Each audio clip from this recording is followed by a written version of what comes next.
Some Decepticons fall in battle, others fall from grace. But Jetfire, he didn't fall, he walked away. Not in shame, not in fear, but in defiance. Once, he was a scientist, a builder, a mind shaped for exploration, not conquest. But war doesn't ask you what you were meant to be, it decides for you. Jetfire joined the Decepticons out of belief. He left because he could no longer believe, and that's what makes him dangerous. Not his strength, not his firepower, but his choice. Because some warriors kill for their cause, Jetfire turned his back on it and put his life on the line for what was right instead. Across the multiverse, he changes. An explorer in one world, a general in another, but in every telling, he finds clarity in the fire. No order, no loyalty, no lies. Just the truth and the courage to follow it. This is Disassembled, Heroes and Villains, and today, we trace the arc of a warrior who chose principle over power, from a frozen battlefield to a final stand in the heart of the war, to understand the line he drew in the sky,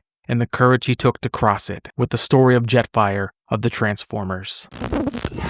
Every legend starts somewhere, before the battlefield, before the betrayal. Jetfire was something far simpler, a mind built for science, not war. Long before he drew a line in the sky, he was buried beneath the ice, forgotten, until war found him, where Jetfire, or Skyfire as he was first known, awakens not just into a world he doesn't recognize, but into a conflict he never wanted, and the choice he makes next will define him forever. Some Transformers were forged in fire. Jetfire was buried in ice. In the G1 cartoon, Jetfire, known initially as Skyfire, wasn't born into war. He was a scientist, an explorer, a seeker of truth in the purest sense, before the name was corrupted by Decepticons. He and Starscream once flew across the uncharted galaxies, partners in research, not conquest. Back then, Starscream was a fellow scientist, not yet the treacherous opportunist he would become. Their bond was one of curiosity and ambition, two minds racing ahead of their time, but fate has a way of punishing those who dream too far from home. A sudden storm over a barren alien world sent Jetfire crashing into the frozen wasteland, where he would lie entombed for millions of years. He missed the war's beginning, but the war didn't miss him. When Starscream discovers Jetfire buried in ice,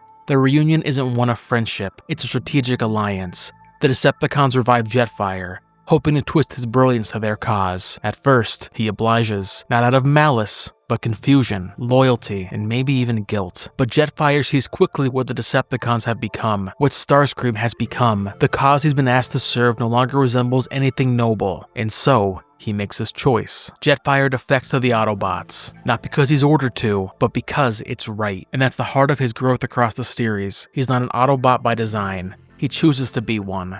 In a world ruled by programming and faction symbols, Jetfire's autonomy sets him apart. He represents something rare among Transformers, a true moral conscience. And that conscience is born not from violence, but from science. It would have been easy to write Jetfire as just another soldier, a massive air guardian with firepower to rival the Seekers. But the writers gave him a different burden, the weight of knowledge, the curse of clarity. Because once he sees the truth of the Decepticons, once he sees Starscream's cruelty, Megatron's tyranny, and the countless innocents caught in their war, he can't unsee it. It's a surprisingly refreshing take in a show better known for energy blasts, one-liners, and toy commercials. Jetfire turns his back on his oldest friend, because principle matters more than personal history. But the G1 cartoon only scratches the surface. For a darker, more tragic look at Jetfire's origin, we need to turn the page to the Marvel Comics continuity. Here, Jetfire's not awakened gently, he's built, created by the Decepticons from human designs, infused with Cybertronian science, and robbed of his free will. Shockwave doesn't resurrect Jetfire, he manufactures him, a machine meant to serve Decepticon logic and efficiency, a vessel of raw potential, controlled down to the last circuit, but inside, something stirs. When Jetfire first comes online, he isn't sure what he is. He's never known freedom, he's a shell, an automaton, but as he observes life, human and Cybertronian alike, he begins to question, and that question becomes rebellion. Grimlock even takes note, watching as Jetfire turns against his programming to protect the Autobots. It's a pivotal moment, one of the few times Grimlock, ever the cynic, calls a warrior noble. Jetfire earns his place on the Autobot roster not through battle prowess, but through self-determination. And that's the common thread. Where he's found in ice or forged in a lab, Jetfire's story always bends toward a singular moment, the rejection of power in favor of principle. In the cartoon, he walks away from the Decepticons. In the comics, he defies his very creator. And in both, his true first act of autonomy is to say no. No to tyranny, no to programming, no to the easy path. That refusal becomes Jetfire's defining trait, not his weapons, not his speed, not his intellect, but his will. He is one of the few Transformers who embodies the idea that knowledge without action is hollow, that science cannot be neutral in the face of injustice, that truth, when discovered, demands something from you. And in that way, Jetfire becomes more than a background character or a toy conversion. He becomes a mirror for us. How often do we inherit our causes, our beliefs, our loyalties, without ever questioning them? How often do we let momentum do the thinking for us? Jetfire didn't. He stopped, he asked, and then he chose. Even when the choice meant turning on a friend, even when it meant going to war against his own kind, even when it meant starting over again and again across the multiverse. He wasn't built to be a warrior, but sometimes the most dangerous warriors are the ones who choose to fight anyway. But what happens when knowledge doesn't free you, but damns you? Jetfire's story doesn't end with one righteous choice in the snow. In another universe, one far colder, far more complex, his awakening doesn't come with firepower or fanfare. It comes in a laboratory, in silence, in guilt. This Jetfire isn't rescued from the ice or built in a lab. He's a scholar of Cybertron, a student of logic, a scientist who believed progress was the highest virtue until he saw what it cost. And when he did, he didn't just walk away from the Decepticons, he walked into something much worse. The paralyzing weight of knowing too much and doing nothing. Jetfire never led a charge. He didn't make speeches or carve his name into the annals of Cybertronian warfare. He didn't have to, because some warriors shape history, not through conquest, but through conscience. In the IDW continuity, Jetfire's story is not one of battlefield glory, it's a quieter struggle. A lifelong attempt to make sense of a broken world, and to take responsibility for the knowledge that once helped break it. He began his career as a Decepticon, not a frontliner, not a fanatic, but a seeker of truth, drawn in by the Decepticon cause at its philosophical roots. He believed in equality, in dismantling the corruption of the Senate, in building a better future through progress. But ideals can be twisted, and Jetfire was watching too closely not to notice. He left the Decepticons long before Megatron's faction devolved into tyranny, and rather than join the Autobots immediately, he chose neutrality, working as a researcher, and later, choosing instead to serve as a neutral investigator, studying battlefields and cataloging the science behind Cybertron's unraveling. It was a middle path he thought he could walk, until Thunderwing. When Thunderwing returned in Stormbringer, it wasn't brute strength that helped defeat him, it was Jetfire's insight. His analysis of Thunderwing's condition helped Prime's forces understand what they were dealing with. Without Jetfire's work, Thunderwing's rampage might have never ended, but the lessons cut deeper than that. Jetfire had once believed science could remain neutral, that if he just did his job well enough, he could stay above the war, but the war taught him otherwise. And action wasn't neutrality, it was surrender, and Jetfire would never surrender again. So when Bumblebee rose to lead the Autobots, during the darkest days of the war, Jetfire stood by his side. He dismantled Decepticon propaganda, rescued civilians during their occupation of Earth. He even helped construct the new Iacon Space Bridge network, quietly building paths to healing while others still waged war. He wasn't looking for glory. He didn't want medals, he wanted meaning. Because Jetfire didn't carry guilt, he carried responsibility. He knew the names of every experiment that went too far, every piece of evidence buried by Cybertron's elite, every system that failed before the first shot was fired. And even when Decepticons began to fracture, even when Starscream took control of Cybertron, Jetfire remained a moral compass, a voice of reason, a scientist who had seen what happens when knowledge is corrupted, and vowed not to let it happen again. He never stopped questioning, never stopped weighing the cost of every action, because for Jetfire, knowledge wasn't power, it was a burden, and once you carry that burden, silence was no longer an option. But clarity doesn't just demand responsibility, it demands choice, because knowing the truth, truly knowing it, means you can't keep standing still. It demands you act, even when it costs you everything. Jetfire's life across continuities is defined not by violence, but by these moments of irreversible decisions, moments when loyalty fractured, when friendship collapsed under the weight of ideology, and when the line between silence and complicity became impossible to ignore. In each universe, whether digital or animated, classic or reimagined, Jetfire faces the same question. What do you do when the people you trust choose cruelty over conscience? This is the story of a scientist who became a soldier, not out of ambition, but necessity, of a friend who became a traitor because truth demanded it, and of a traitor who died a hero because sometimes that's the only way to be free. Now, let's turn to the moments that redefined him, to the turning points, to the price of choosing truth. Before we follow a Transformer who walked away from the war, make sure to follow or subscribe to Disassembled Heroes and Villains on your favorite podcast app. And next week, we face the master of magnetism himself, a Holocaust survivor, a mutant revolutionary, a man who's been right far too often. Next week, we enter the mind of Magneto. Now, back to Jetfire and the story of a Decepticon who changed.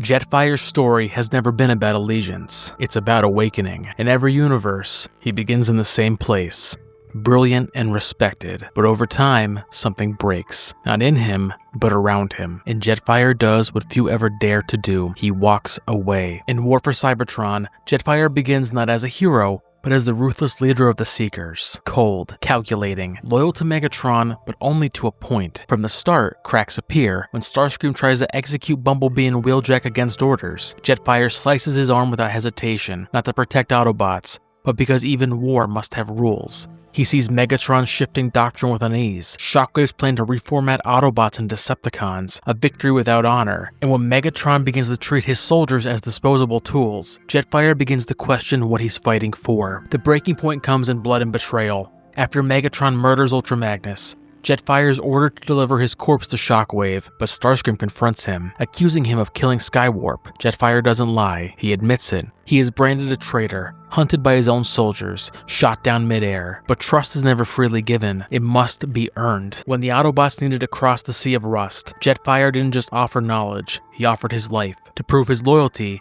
he agreed to install a core override in his brain module, a kill switch the Autobots could trigger if he betrayed them, not as a soldier, not as a hostage, but as penance. Because for Jetfire, redemption wasn't about forgiveness, it was about responsibility. He knew that words meant nothing in the face of war, that only action, sacrifice, could tip the balance of trust. He didn't ask for mercy, he gave them control of his life, knowing they might use it, because when honor is broken, the only way forward is to put everything on the line to rebuild it. And as he led them through electrical storms, saved Prowl from the depths, and fought beside those he once hunted, the kill switch was never needed, because Jetfire never looked back. Later, when Elita 1's Autobots returned to liberate Decepticon prisoners, Jetfire was there, not for revenge, but to stop the cycle. He gave his life in that final mission, taking a stand not for Autobot command, but for what was right. Yet during the events of Cyberverse, Jetfire is no defector. He's an Autobot through and through, loyal not to the war, but to justice. His legacy begins with vengeance, a devastating rivalry with Skybite.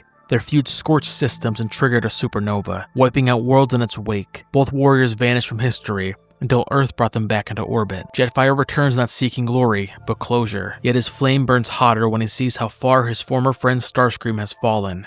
And when given the chance to kill Skybite, to finally end their feud, Jetfire hesitates, not out of weakness, but conviction. Because in that moment, with Megatron goading him to strike, and Optimus Prime wounded before him, Jetfire chose mercy. Across Cyberverse, we watch him evolve, from lone hunter to team leader, from driven warrior to leader of peace. When the Allspark is at stake, he risks everything to defend it, and when peace finally takes root, Jetfire stands among the Autobots and Decepticons as treaties are signed, living proof that the war may end, but ideals endure. His arc isn't one of betrayal or redemption, it's about clarity. Even in the chaos of a galactic war, Jetfire never forgets who he is. Because the truth doesn't need a faction, it just needs someone brave enough to follow it. But perhaps the most iconic version of this turning point lies in G1. How do you betray someone who's already betrayed themselves? That's the question Jetfire faces in the G1 cartoon, not as a soldier, but as a friend. Because before they were Decepticons and Autobots, they were only two scientists, Jetfire and Starscream, charting galaxies in pursuit of knowledge. And that's what makes his choice so painful. Jetfire doesn't leave the Decepticons because of battle tactics or political agendas. He leaves because the friend he once knew is gone, and the cause he's serving has curdled into something cruel. It's a quiet tragedy, one built not on betrayal, but on realization.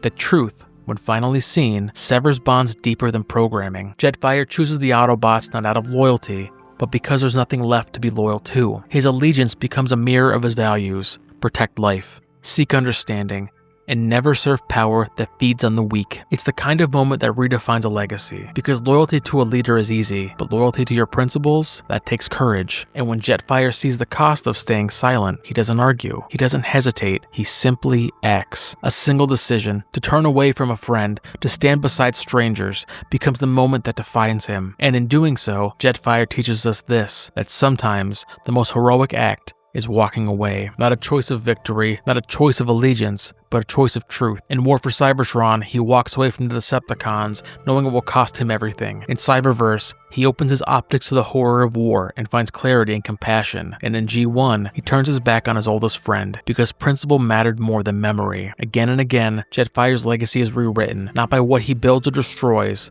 but by what he refuses to accept. And that's what sets him apart. So many Transformers are prisoners to their faction, symbols etched into their frames like destiny, but Jetfire is different. He teaches us that loyalty is meaningless if it demands silence, that truth, once seen, demands action, and that friendship, when built on falsehood, can end only one way. Jetfire never sought glory, he sought answers. And when those answers shattered everything he thought he knew, he didn't look away, he chose.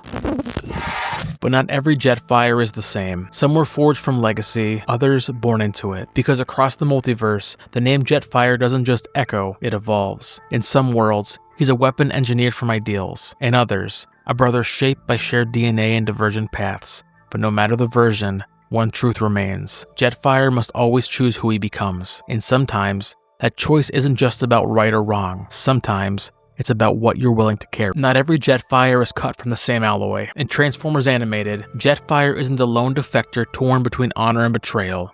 He's one half of something far more complex. A prototype, a twin, a test subject. Once a humble repair bot, Jetfire alongside his brother Jetstorm were nearly killed in an industrial accident. Rather than treat them as victims, the elite guard saw an opportunity. With Starscream imprisoned, his Decepticon code was forcibly grafted into their Autobot frames in hopes of replicating the gift of flight. It wasn't mercy, it was experimentation. They weren't expected to survive, they were expected to obey. But Jetfire did more than adapt. He thrived. His firepower, propulsion, quick temper, blazing determination made him a formidable warrior. And when he and Jetstorm combined to form Safeguard, the result was something no one anticipated. A union of will. Not just a fusion of code, but of choice. It was more than flight, it was freedom. As the series unfolds, Jetfire's journey becomes one of balancing duty with instinct. On Earth, he faces suspicion from his own kind, attacked by Autobots who mistake him for a Decepticon.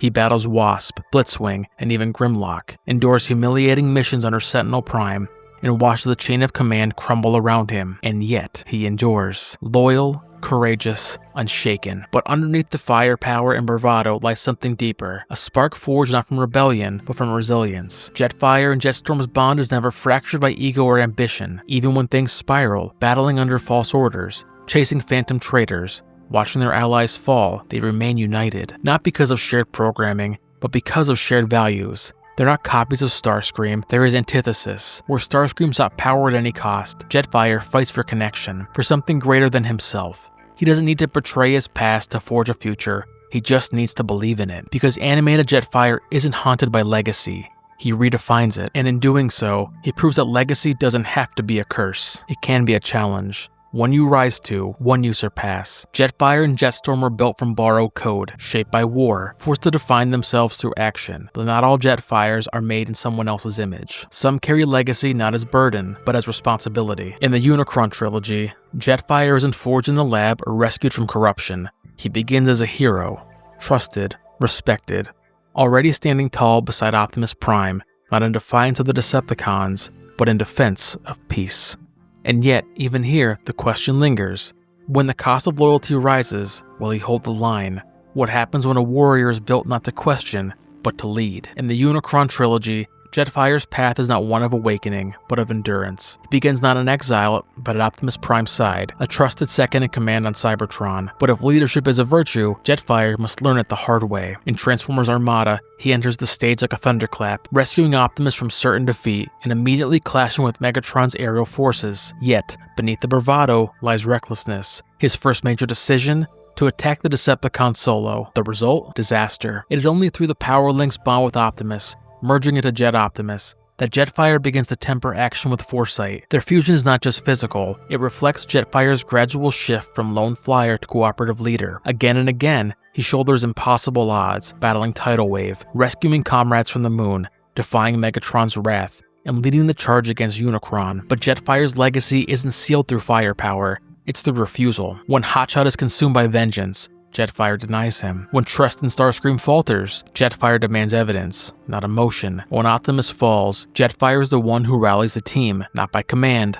but by conviction. Energon and Cybertron show a seasoned warrior, less impulsive, more measured, still loyal, still brave, but now, his heroism stems from choice, not programming. When faced with resurrected enemies, haunted allies, and literal world-ending threats, Jetfire endures. He mentors Ironhide, he challenges Optimus, he protects human allies even when the cost is so high. So can virtue be engineered? Jetfire's journey says no. What's built into him, bravery, speed, firepower, is only a starting point. His real strength is earned through mistakes, through sacrifice, and through the slow, painful process of becoming more than what he was designed to be. He isn't noble because he was programmed to be. He's noble because he chooses to be. But nowhere is Jetfire's burden of legacy more literal or more tragic than the live-action Bayverse films. In Revenge of the Fallen, Jetfire awakens not as a soldier, but as a relic. He's ancient, weary, and most heartbreakingly, forgotten. Once a seeker in service of the Fallen, he abandoned the Decepticons long ago, not for glory of allegiance, but out of disgust. It's a deeply personal choice, he tells us,